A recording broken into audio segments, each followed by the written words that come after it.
Hello viewers, আসসালামু আলাইকুম। রুবিস kitchen থেকে আপনাদেরকে স্বাগতম। আপনাদের সামনে হাজির হয়ে গেলাম আরো একটি নতুন ভিডিও নিয়ে। আজকে আপনাদের সাথে শেয়ার করব রেডিমেড চিকেন রোস্টের মশলা দিয়ে চিকেন রোস্ট রেসিপি। ভিডিওটি শেষ পর্যন্ত দেখবেন, ভালো লাগলে সাবস্ক্রাইব করে বেল আইকনটি বাজিয়ে দেখতে পাচ্ছেন আমি এখানে 5 পিস চিকেন নিয়ে ভালো করে ধুয়ে একটু লবণ দিয়ে মেরিনেট করে কিছুক্ষণের জন্য রেখে দিব। এরপর আধা গ্লাস গরম পানি নিয়ে 4 চামচ গুঁড়ো দুধ দিয়ে ভালো করে গুলে রেখে দিব। এবার আমি চুলায় একটা ফ্রাই প্যান দিলাম, পরিমাণ মতো তেল। তেলের পরিমাণটা একটু বাড়ায় দিতে হবে, যেহেতু আমি চিকেন গুলো হালকা করে ভেজে নিব। চিকেন কিন্তু বেশি ভাজা যাবে না, বেশি ভাজলে কি হয়, রোস্ট খেতে মজা লাগবে না। তাই চুলার আঁচ লোতে রেখে হালকা করে ভেজে নিতে হবে। দেখতে পাচ্ছেন আমার চিকেন ভাজা হয়ে গেছে। এবার একটা বাটিতে তুলে নেব।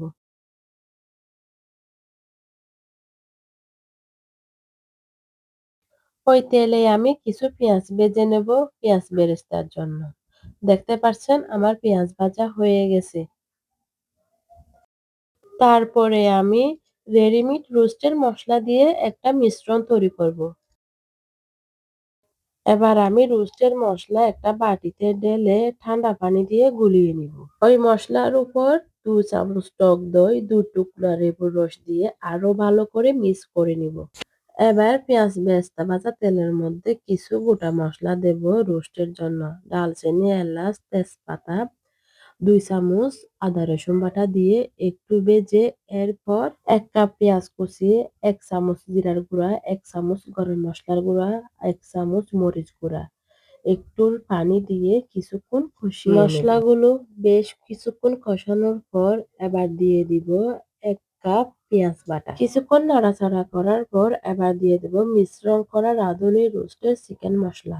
মশলা ভালো করে সময় দিয়ে কষাইতে হবে, না হলে রোস্ট খেতে মজা হবে না। এভাবে কষাইবেন যাতে মশলার উপর তেল বেশি উঠে। দেখতে পাচ্ছেন আমার মশলার উপর তেল বেশি উঠছে। এবার আমি ভেজে রাখা চিকেন গুলা একে একে দিয়ে দেব। চিকেন দিয়ে আমি আবারও বেশ কিছুক্ষণ কষিয়ে নেব। এরপর স্বাদ মতো লবণ, কয়েকটা কাঁচামরিচ দিয়ে এবার গুলিয়ে রাখা দুধ ঢেলে দিব চিকেনের উপর। এবার আমি ঢাকনা দিয়ে অপেক্ষা করব রোস্ট হওয়া পর্যন্ত। অপেক্ষা করার পর কত সুন্দরভাবে ব্লক চড়ে আছে। এবার দিব 1 চামচ ঘি। এরপর পেঁয়াজ বেরেস্তা গুলা উপরে দিয়ে রোস্ট নামিয়ে নিব। তো বন্ধুরা, ভিডিওটি এ পর্যন্ত। আমার চিকেন রোস্ট রান্না কেমন হলো কমেন্টে জানাবেন, লাইক করে পাশে থাকবেন। আল্লাহ হাফেজ।